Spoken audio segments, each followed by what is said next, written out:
बिस्मिल्लाहिर्रहमानिर्रहीम।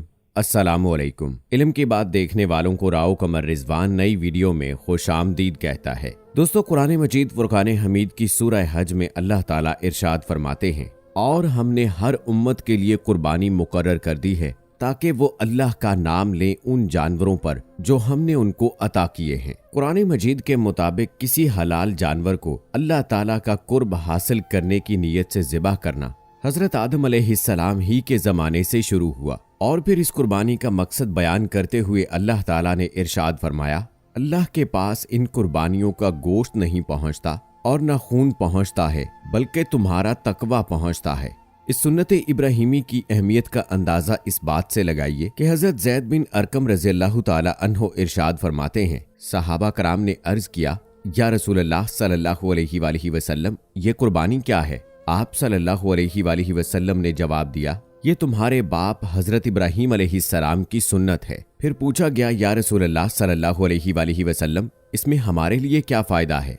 आप सल्लल्लाहु अलैहि वसल्लम ने फरमाया, तुम्हारे लिए हर बाल के इव्ज नेकी है। सहाबा कराम रिजवानुल्लाह अजमाइन ने फिर दरियाफ्त किया, या रसूलल्लाह, ये जो जानवर की ऊन है इसके बारे में क्या इरशाद है? तो आप सल्लल्लाहु अलैहि वसल्लम ने फरमाया, ऊन के हर एक एक बाल के एवज नेकी है। कुर्बानी करना हर साहिब इस्तात शख्स पर वाजिब है। रसूलुल्लाह सल्लल्लाहु अलैहि वसल्लम ने अपने असहाब और उम्मत के लिए कुर्बानी के आदाब और कुर्बानी के मुख्तलिफ अहकामात बयान किए। इन्हीं आदाब व अहकामात में से एक ये है जो हजरत बरा बिन आज़िब रज़ियल्लाहु ताला अन्हो से रिवायत है कि रसूलुल्लाह सल्लल्लाहु अलैहि वसल्लम से अर्ज किया गया कि किन जानवरों की कुर्बानी से बचना चाहिए, तो आपने अपने दस्ते मुबारक के इशारे से फरमाया कि 4 किस्म के जानवर कुर्बानी के लिए दुरुस्त नहीं हैं। आज की वीडियो में ईद उल अजहा की मुनासबत से आपको उन 4 जानवरों के बारे में तफसील से बताएंगे, लेकिन वीडियो में आगे बढ़ने से पहले आपसे गुजारिश है कि अगर आपने अभी तक हमारा चैनल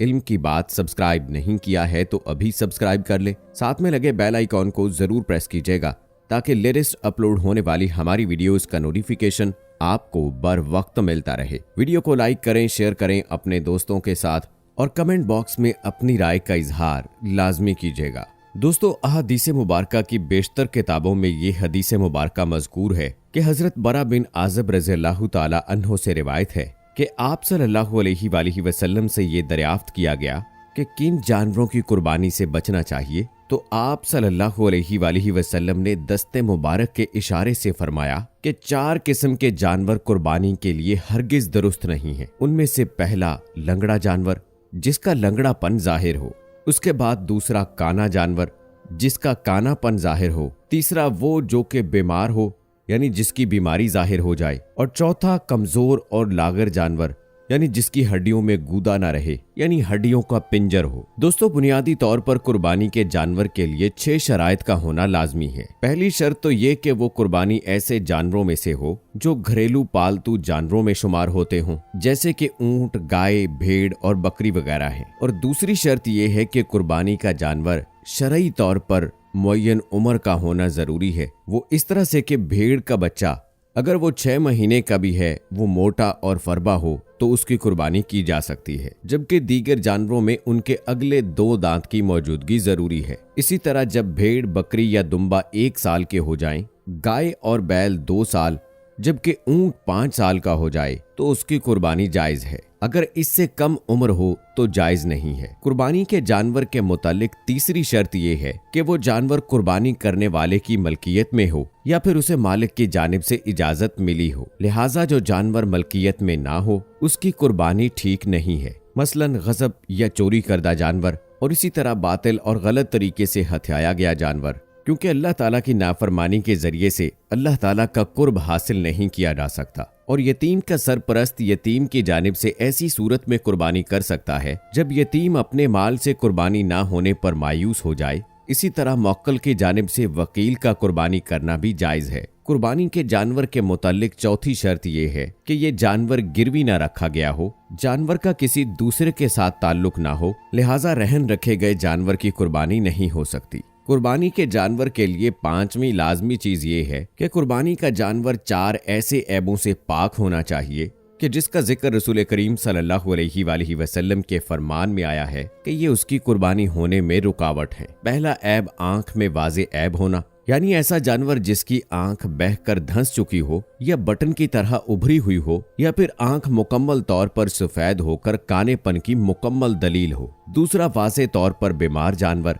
इससे मुराद वो जानवर है जिसे बुखार हो, जिसकी बिना पर जानवर घास ना खाए और ना उसे भूख लगे। इसी तरह जानवर की बहुत ज्यादा खारिश जिससे गोश्त मुतासिर हो जाए, या खारिश जानवर की सेहत पर असरअंदाज हो। ऐसे ही गहरे जख्म और इसी तरह की दीगर बीमारियां जो जानवर की सेहत को मुतासिर कर सकती हैं, उस जानवर की कुर्बानी भी जायज नहीं है। तीसरा ऐब है वाज़े तौर पर लंगड़ा होना। ऐसा जानवर जो सही सालम जानवरों के मुकाबले में चलने में रुकावट पैदा करे, उस जानवर की कुर्बानी भी जायज नहीं है। और चौथा ऐब है कि ऐसा कमजोर जानवर के जिसकी हड्डियों में गूदा बाकी ना हो और वो गोश्त की बजाय हड्डियों का पिंजर नजर आए। और दोस्तों, कुर्बानी के जानवर के बारे में आखिरी शर्त ये है कि कुर्बानी को शरन महदूद वक्त के अंदर अंदर ज़िबा किया जाए। ये वक्त 10 ज़िल-हज को नमाज ईद के बाद से शुरू होकर अयाम तशरीक के तीसरे दिन सूरज गुरूब होने तक बाकी रहता है। लिहाजा जिसने भी नमाज ईद से पहले कुर्बानी ज़िबाह कर ली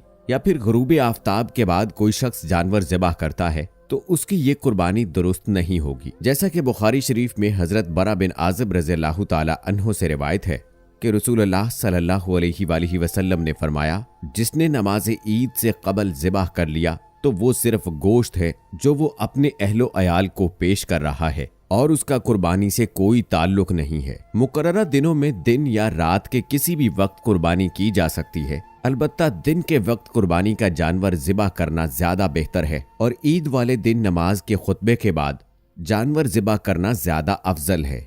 हर आने वाला दिन गुज़श्ता दिन से कम होगा क्योंकि जल्द अज जल्द कुर्बानी करने में भलाई और सबकत है। तो दोस्तों, ये थी कुर्बानी के बारे में कुछ आदाब और अहकामात जो रसूल करीम सल्लल्लाहु अलैहि वसल्लम ने इरशाद फरमाए।